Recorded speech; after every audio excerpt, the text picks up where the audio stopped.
زمین کی وراثت اللہ ہی کی ہے۔ جس شخص نے تم میں سے فتح مکہ سے پہلے خرچ کیا اور جنگ کی، وہ اور جس نے یہ کام بعد میں کیے وہ برابر نہیں۔ ان کا درجہ ان لوگوں سے کہیں بڑھ کر ہے جنہوں نے بعد میں مال خرچ کیے اور کفار سے جنگ کی،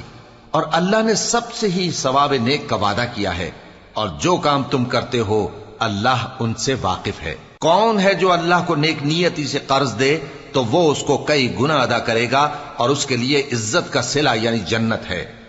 جس دن تم مومن مردوں اور مومن عورتوں کو دیکھو گے کہ ان کے ایمان کا نور ان کے آگے آگے اور داہنی طرف چل رہا ہے، تو ان سے کہا جائے گا کہ تم کو بشارت ہو کہ آج تمہارے لیے باغ ہیں جن کے نیچے نہریں بہ رہی ہیں، ان میں تم ہمیشہ رہو گے، یہی بڑی کامیابی ہے۔ اس دن منافق مرد اور منافق عورتیں مومنوں سے کہیں گے کہ ہمارے لیے انتظار کرو کہ ہم بھی تمہارے نور سے